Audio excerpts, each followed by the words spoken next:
اس مرتبہ رمضان المبارک کے حوالے سے اس خاص فضا میں کہ جس میں کرونا وائرس موجود ہے اور پوری دنیا اس کے زیر اثر ہے، پورا میڈیا ہر وقت اس کا تذکرہ کرتا ہے، خوف کا عالم ہے جو پوری دنیا کے اندر موجود ہے، تو ایک تشویش کی لہر بھی ہے، ایک لاک ڈاؤن کی فضا بھی ہے۔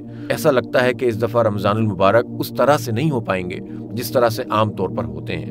یہ موقع بھی ہے کہ عام حالات کے مقابلے میں نسبتاً معاشی سرگرمیاں نہیں ہیں، عام حالات کے مقابلے میں آپ کو گھر کے اندر رہنے کا موقع مل رہا ہے۔ ٹھیک ہے، اس میں تکلیف بھی ہوتی ہے کہ ہم ایک آئسولیشن کی زندگی گزاریں، لیکن کیا یہ ہم ایک مراقبے کی کیفیت میں نہیں گزار سکتے؟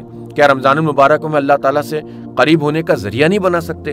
اپنے بچوں کے ساتھ بیٹھ کر ذکر اور اذکار کریں، قرآن پاک کی تلاوت کریں، ان کو قرآن پڑھائیں، قرآن سکھائیں، قرآن سمجھائیں۔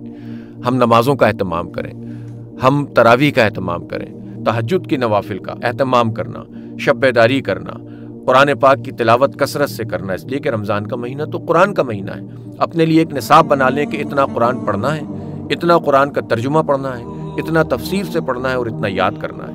یہ 4 سطحوں پہ اگر قرآن پاک سے اس تعلق کو ہم نے جوڑ لیا تو یہ رمضان المبارک ہمارے لیے بہت مفید بن سکتا ہے۔ رمضان المبارک تقویٰ پیدا کرنا چاہتا ہے، اور تقویٰ کیا ہے؟